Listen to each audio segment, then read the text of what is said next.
Welcome back to the Sunburst end-to-end example, and in the last video we created our segments, and now we are going to draw our first ring. We are going to complete our first ring of the Sunburst using additional table calculations to position our segments around the circle. As you may recall, our segments all started at 0 degrees. We just need to push that along and make them relative to each other. So with that said and done, let's go back into Tableau and check it out. This is where we left off, and now what I want us to do is to create a calculation. So right click, create calculated field. I'm going to call this TC starting point. So this is going to represent the starting point of the individual segments. I'm going to use a running sum of TC value, subtract TC value. Now what is this doing? If you think about it, I always want the sum of all the segments 1, 2 and 3, but excluding oneself, so excluding the current segment, because that way I would always get the total minus myself, hence my starting point.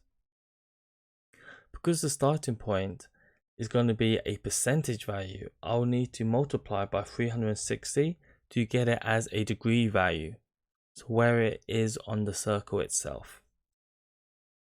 So let's click apply, click OK.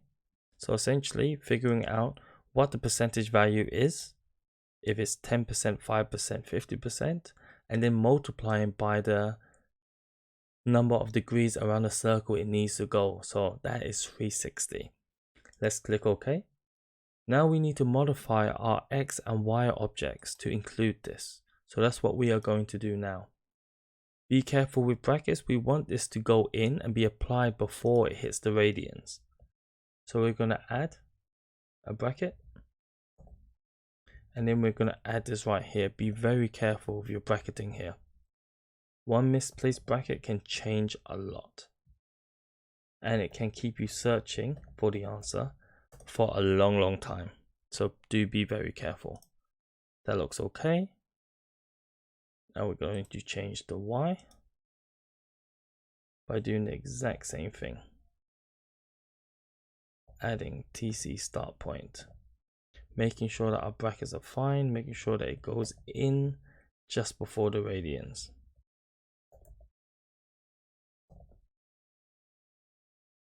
So this is what it looks like.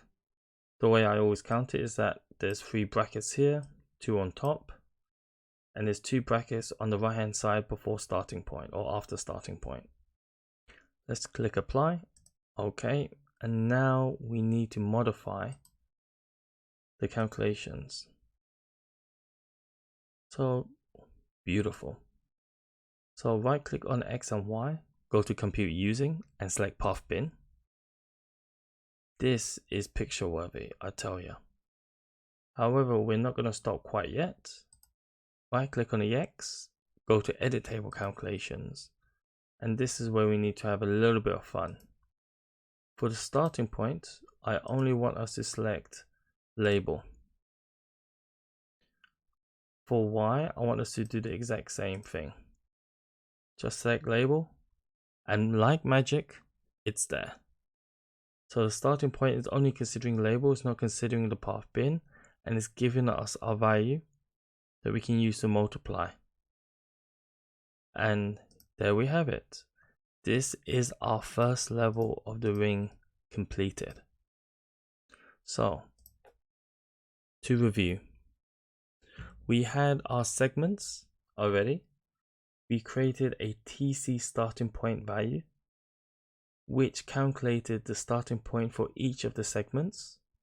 We multiplied it by 360 to get a degrees around the circle, and then we incorporated it into our X and Y calculations, and hence we now have a first layer of the Sunburst chart. So hope you're getting excited. We're almost getting there. We are very close to completing, because the next video we are going to add our second layer. Once we've added our second layer, we can add a third, fourth, fifth very easily. So hopefully you're looking forward to the next video as much as I am. See you there.